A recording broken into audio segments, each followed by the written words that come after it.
Gracias por acompañarnos en este su programa Acceso Directo, un programa para divulgar el trabajo de nuestros académicos, científicos e investigadores.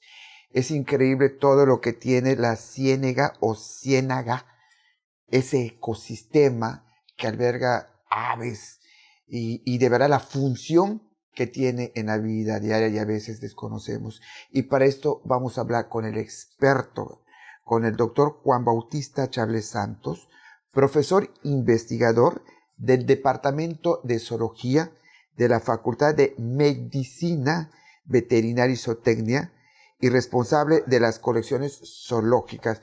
Doctor, esta relación en las ciénagas, a veces poco valorada, ¿no? Y sobre el ecosistema que alberga este importante lugar. Muy bien, Freddy, como nuevamente, gracias por venir y gracias por invitarme. Me gustó el tema, como me preguntaste, hablar de la ciénaga, y me llamó la atención de que viniste directo al término ciénaga, cuando otros dirían humedales o zonas inundables, ¿no? Pero la ciénaga como tal. Bueno, pues por el interés, qué padre, que me gusta mucho, y bueno, yo creo que si vamos a hablar de la relación de las aves con este ambiente, pues vamos a platicar primero qué es una ciénaga. Seguro, como me comentaste, cada vez que vayamos nosotros a la costa, a cualquier playa, seguro, cuando vamos llegando, ese olor que ustedes sienten, ¿no? Clásico, que dicen, abre tus ventanas para que, como decía mi abuelita, ¿no? Para que respires yodo, me decía, ¿no? Y otros decían, cómo huele feo, ¿no? O sea, bueno, allí ya estás ingresando a una ciénaga porque vamos a hablar de la zona yucateca, ¿no? De la zona peninsular. Entonces, la ciénaga son esos ambientes con agua, esa agua pantanosa, estancada, ¿sí? Sí hay movimiento temporal a veces con las lluvias. De hecho, con la lluvia incrementa la columna de agua, la composición de especies va a cambiar, pero para la época de secas también disminuye tanto que se cuartea realmente el lodo. Entonces es muy cambiante, ¿no? Es extremo. Es extremo, definitivo. Entonces esto apoya a que funcione en diferentes momentos para diferentes grupos de aves. Entonces entre la zona que está entre la zona de la costa, la duna, el matorral costero, la playa, con la zona ahora sí terrestre, ese ambiente húmedo, ahí le vamos a llamar. Es intermedio, por así decirlo. Es intermedio, efectivamente. Y allá vamos a estar en una ciénaga. Muchos lo comentan como pantano, pero realmente, bueno, sí, ¿es un pantano? Sí es, pero por las condiciones de costa, para nosotros le llamamos y es reconocido como ciénaga. Vamos a hablar un poquito de las especies que están en este ecosistema que de verdad en la medida que se conoce se va a respetar y no se va a alterar, porque no se debe de alterar. El flamenco, ¿es flamenco o flamingo? Empezamos por eso. Mire, muy excelente, Freddy. Pues para nosotros, hablantes, ¿verdad?, del castellano, es flamenco. Y hablamos flamenco, y ahí se van los flamencos. Flamingo es aceptado, claro, pero eso es para el anglosajón, el inglés. Entonces realmente en inglés flamingo y en español flamenco. Pero te comentan, es que el flamenco es un bailable español. Es correcto. También el flamenco, entonces puedes hablar del flamenco como el bailable y puedes hablar también de flamenco como el ave. O sea, para nosotros yo recomiendo flamenco en español. Ese vuelo que hacen en parvada, en forma de ave, explíquenos.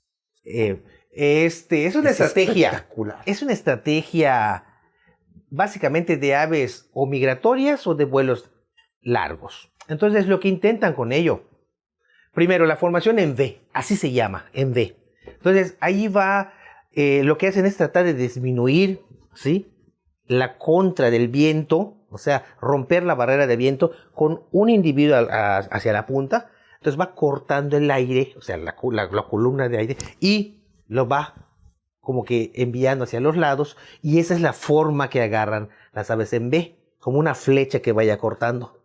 Entonces, va para vuelos muy largos, esta formación, el líder, lógicamente, se cansa porque está a la delantera, entonces se va moviendo hacia atrás, y el que le continúa agarra su lugar, para que pueda reemplazarlo. Es un trabajo en equipo. Impresionante.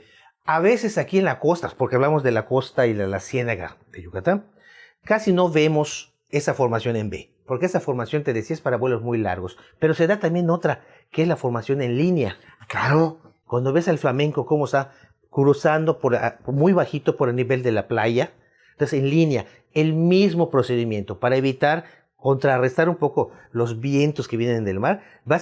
Sea observador y ves cómo están viajando y uno se va desfasando, se va para abajo y agarra el último lugar y el de adelante toma su lugar. Entonces normalmente aquí por lo que vemos para flamenco en particular es en vuelo en línea.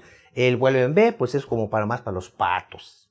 Igual, ¿qué comen los flamencos, no? Y no solo esto, ¿qué comen?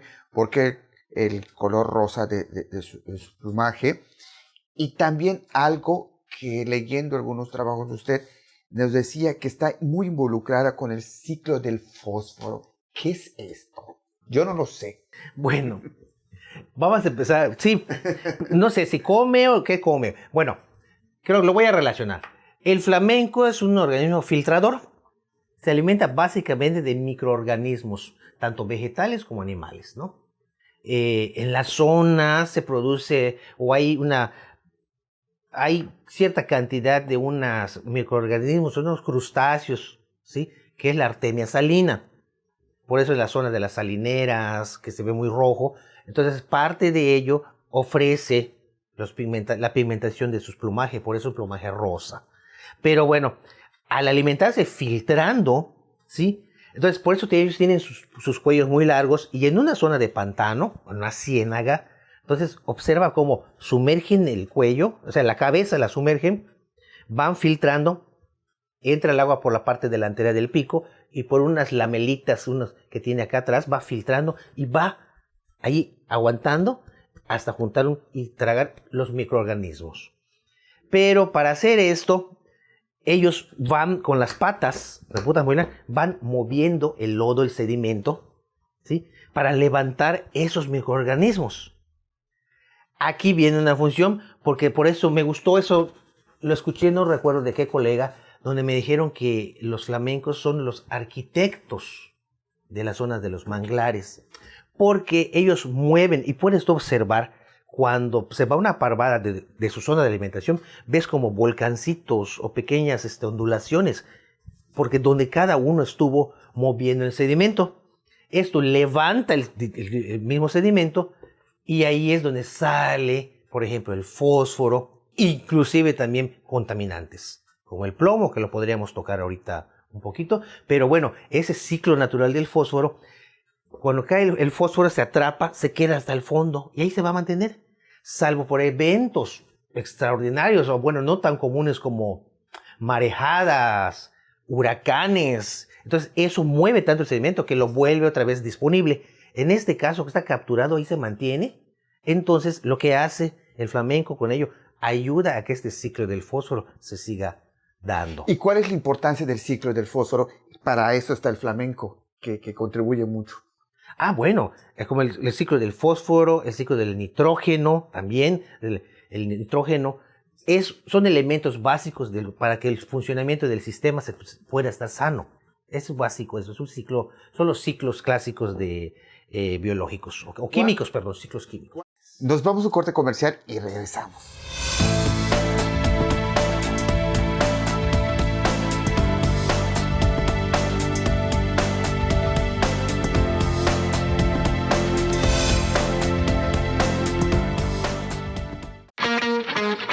Teleplay, la señal de entretenimiento, cultura, espectáculos, noticias y más. Emitiendo desde Mérida, Yucatán. Disponible en teleplay.tv, servicio de Roku y aplicación gratuita para Apple y Android. Ahora también presente en las ciudades de Tizimín y Valladolid a través de sistema de cable. En Quintana Roo, la señal de Teleplay está disponible en Cozumel a través de cable de Cozumel y en Playa del Carmen a través de cable Riviera Maya. Esto es Teleplay.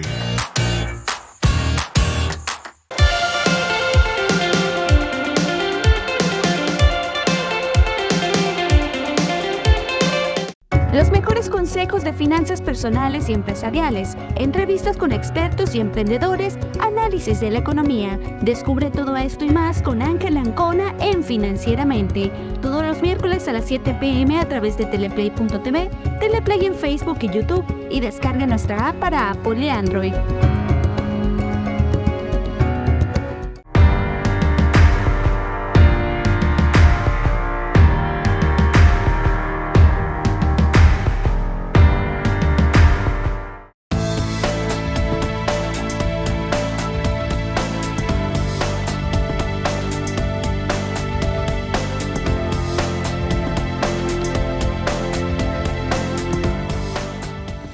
Gracias por continuar con nosotros. Estamos hablando con el experto de aves, ¿verdad? En este caso estamos hablando de las aves y el ecosistema en la ciénaga. Y para eso estamos platicando con el doctor Juan Bautista Chablés Santos, catedrático, profesor investigador de la UADY. Doctor, igual nos decía de los flamenco, ¿verdad? Del flamenco, que igual no solo es el ciclo del fósforo al que ayuda, sino igual me decía usted de qué otro elemento, otro componente. Bueno, un componente químico, ¿verdad? Pero yo creo que ahora sí que hay que mencionarlo como de la parte negativa. Producto de la cacería cinegética, que es una actividad pues muy importante, ¿verdad? En cuanto a dejar económico, la economía de la zona. Pero contamina. Pero se utilizan las balas o de la mostacilla de plomo.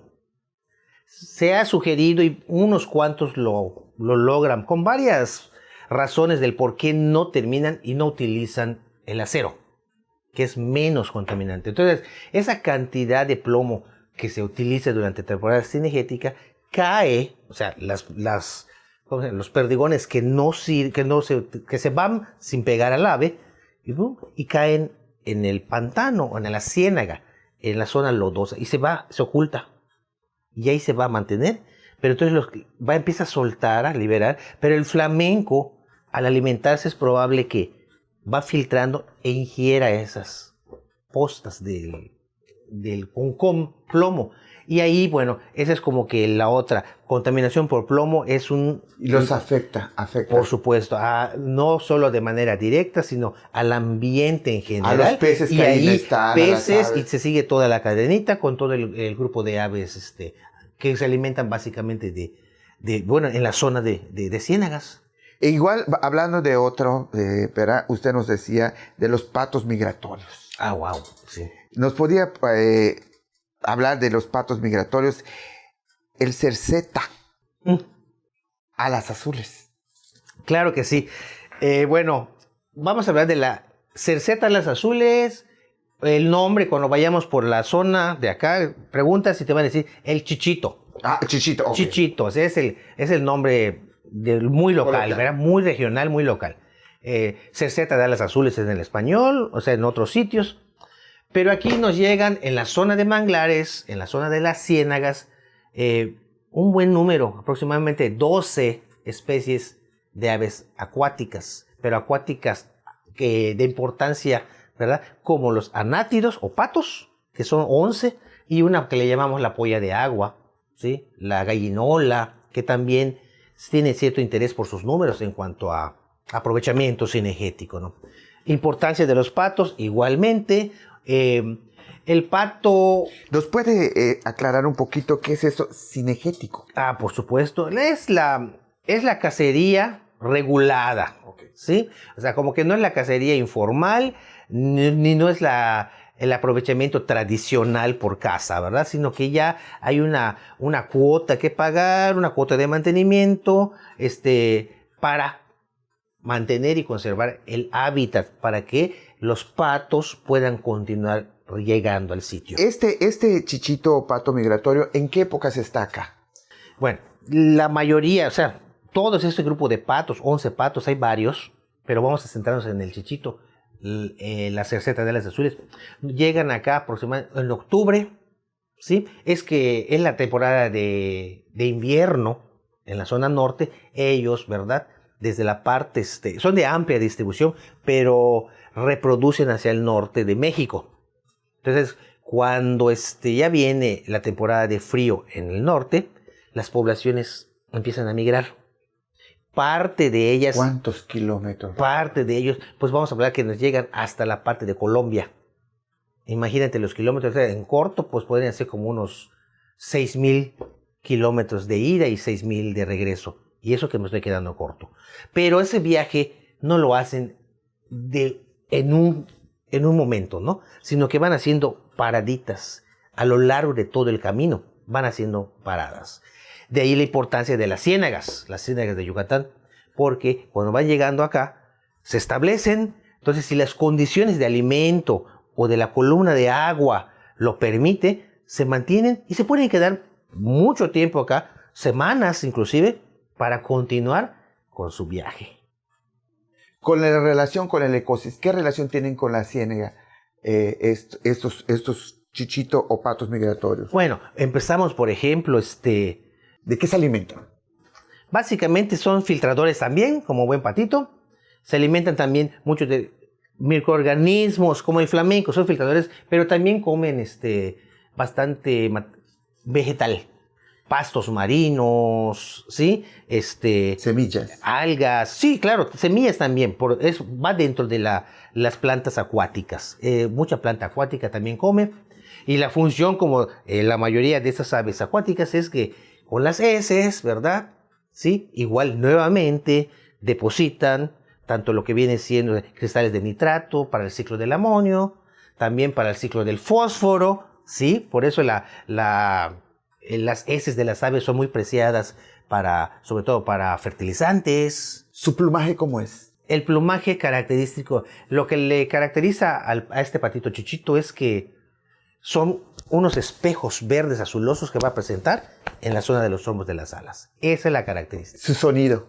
Su sonido, mira, en cuanto al sonido, te voy a comentar, no es tan característico. De hecho, las aves solo suelen cantar, primero cantar, cuando es temporada de reproducción. Cuando nos llegan acá, no es la temporada de reproducción, pero además, los anátidos o los patos no son muy dados o no están puestos. Su órgano o la modificación de la siringe es muy primitiva, es poca. Entonces, los llamados que hace no son atractivos, ¿no? Son básicos. No es un canto como tal. Entonces, aquí como cantan, pues apenas hacen graznidos. Ok. Grazniditos. Es importante siempre para las aves su pico y las patas. En este caso, del chichito o el pato migratorio, su pico y sus alas. El pico, o sea, es un pico, les voy a comentar, un pico lamelado, o sea, que la parte, a los bordes, la parte interna, presenta una serie de lamelas, o sea, laminillas, que va a hacer que cuando estén abriendo el pico de manera rápida, ingresa el agua por la parte anterior y por la parte posterior en las laminillas se va filtrando el agua. Ese es como un pato, como un flamenco, pero el flamenco solo recordemos que tiene el pico curvado hacia abajo y el pato no, es un pico recto. ¿Por qué? Porque, el pato requiere una columna de agua de aproximadamente 15, 30 centímetros, ya es alto para él, porque tiene las patitas muy cortas. Entonces, cuando llueve mucho, por ejemplo, y la columna de agua es más de 30 centímetros, por ejemplo, el chichito no se puede alimentar. Entonces, se va hacia sitios donde la columna de agua es más baja, para que cuando se sumerja pueda alcanzar el fondo y filtrar. Lo que no pasa, el que le gana es el flamenco, que por una buena vez zancuda, las patas largas y el cuello largo, ese se aprovecha cuando el nivel del agua es alto. O sea, el agua le favorece, las lluvias le favorecen. Es lo que te comentaba, dependen las lluvias, pero el nivel del agua te va a mover, bueno, así te le va decimos, a regular, ¿no? Te va a mover la composición de aves que están allá. Si la columna es alta, a lo mejor solo vamos a encontrar zancudas, garzas, flamencos, ¿verdad? Y buenos nadadores como los pelícanos, ¿sí? Que tienen cuello más largo. Si la columna es baja, pues no es tanto, ya cambia o ingresan patos, por ejemplo, que los patos tienen las patas muy cortitas. Y como son nadadores y el cuello cortito, necesitan columnas de agua más bajitas para que puedan alcanzar su alimento. Entonces, como la temporada de lluvias, dependiendo de la cantidad de agua, cómo sube la columna o el nivel del agua en la ciénaga, va a mover la composición de especies. Nos vamos a un corte comercial y regresamos.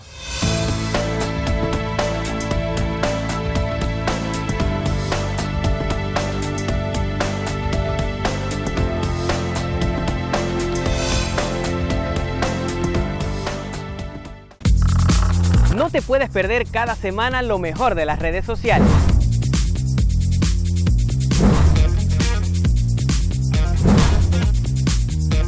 Generación Like llegó para quedarse.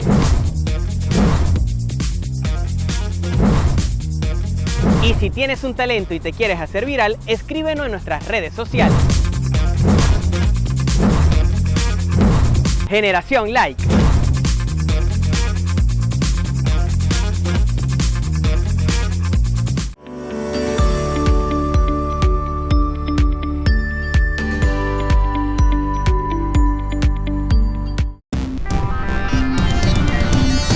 Mantente informado de los sucesos más relevantes de la península de Yucatán.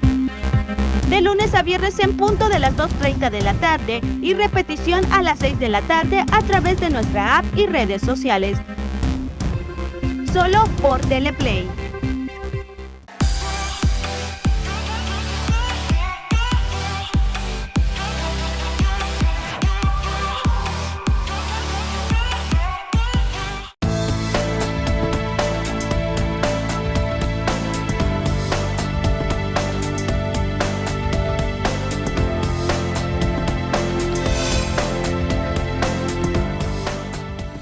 El ecosistema de la ciénaga que nos regala cosas bellísimas si aprendemos a observar. Y para eso vamos a platicar con el experto y vamos a hablar de las aves igual de la ciénaga con el doctor Juan Bautista Chablés Santos, profesor investigador de acá de la UAD y un experto en el tema. Doctor, la garza espátula rosada, bellísima y poco conocida. Bellísima, poco conocida. Fíjate que esa realmente es el ave rosada. Y voy a comentar esto porque a mis alumnos cuando vamos a campo, precisamente a las ciénagas, se encuentran una pluma, pero de verdad rosada, y les digo, miren, esta es de espátula, simplemente con la evidencia de una pluma. Esta es una espátula. Profesor, no es de flamenco. Si te das cuenta, le digo, no, la pluma del flamenco es naranja. Date cuenta. Entonces, por eso dicen, el flamenco rosa. Realmente no es rosa, véanlo. Es ese color fuego naranja intenso, ¿verdad? Realmente no es rosado como tal. El que tiene ahora sí, la pluma completamente rosa hasta la base que se inserta en el cuerpo, rosado, es de la espátula rosada. Háblenos un poco de esta ave. De esta ave, ¿no? Su hábitat, su pico, sus patas, de qué se alimenta, porque es bellísima. Es interesantísimo porque otro nombre que tiene esta espátula rosada es la cuchareta o cucharón, porque es una ave zancuda, como el flamenco, como las garzas, y filtradora también.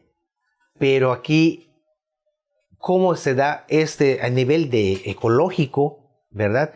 Para evitar lo que es la competencia, porque todos son filtradores. Para evitar la competencia hay, por ejemplo, diferencias en estructuras. Por ejemplo, el flamenco, cuello más largo, pico hacia abajo doblado, alcanza mayor profundidad. Los patos son, por lo general, nadadores de superficie. O sea, no llegan, no bucean, son nadadores de superficie, de la superficie de la columna del agua. Entonces su alcance es menor y se alimenta de otro grupo de microorganismos.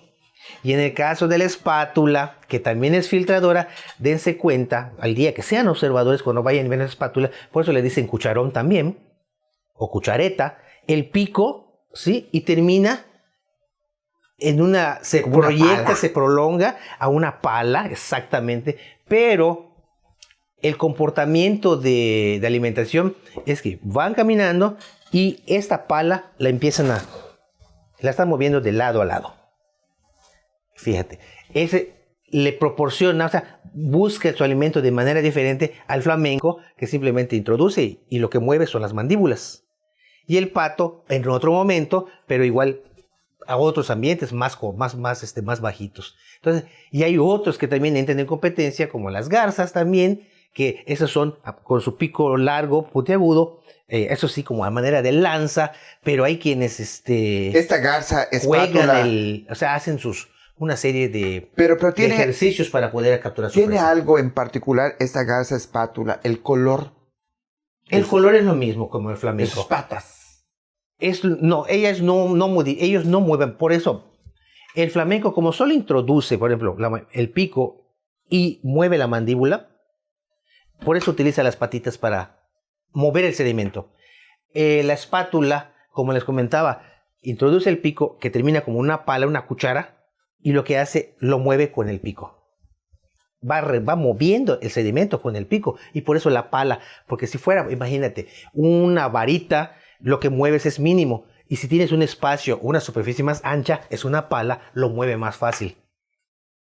Esa es una adaptación que tiene para que tenga un tipo de alimentación diferente a las demás que ayude a reducir la competencia. ¿Es migratoria? No ¿Es de es acá? migratoria. Es de acá. Es residente, sí, ¿Es de acá, residente? pero se puede encontrar desde la Florida, ¿sí? Pasando por Yucatán y todavía Centroamérica, las Antillas. Sí, residente con un rango de distribución amplio, pero aquí la vamos a encontrar siempre. Lo que sí es que sus números no son tan altos por acá. La anidación. La anidación Fíjate que aquí no he encontrado, te lo digo de manera personal, en lo que he estado, no he encontrado yo nidos de la garza espátula. de la espátula rosada. No he encontrado, o sea, no te podría... Solo está de paso entonces. No, sí, lo que pasa, la vas a encontrar siempre, no en números grandes, a veces dentro de las garzas. No siempre están en colonia. No hacen grandes números acá. Andan ahí cuando hay mucho alimento o así, donde hay concentración de alimento, pues aprovecha y se integra a la comunidad de aves. Pero ahí van a entrar pelícanos, garzas, y de repente haces, mira, 2, 3, 5 cucharones, ¿no? Que digamos, cucharetas, la espátula rosada, ¿no? Pero presentan zonas que las pueden ir moviendo. Ahora sí que volvemos a lo mismo, dependiendo de la temporalidad, las condiciones de cada sitio. Entonces depositan, o sea, hacen sus nidos en los bordes de los manglares. Entonces, pero van cambiando. O sea, que yo sepa, no hay una colonia fija de reproducción, al menos no me ha tocado observarlo como tal, la reproducción de esta. Sí las vamos a encontrar frecuentemente, sí, pero no son muy comunes. Por sus números. Es bellísima, es bellísima. Pues gracias, doctor, de verdad, gracias. Con usted el tiempo se va rapidísimo y gracias porque es importante conocer para poder valorar y para poder conservar. Gracias, Freddy, espero que haya sido pues que les guste a la gente y que haya sido de utilidad. Y sobre todo cuando vayan a la Ciénaga, vale la pena pararse a observar, a ver, a disfrutar. Exactamente, ese privilegio que tenemos, ¿verdad? De tener tan cerca ese ambiente. Y como dicen por allá, ¿no? Que me decían, oye, es que apesta. No, de antes, abren sus ventanas y huelan yodo, como decía mi abuelita. Y a ustedes, gracias por acompañarnos.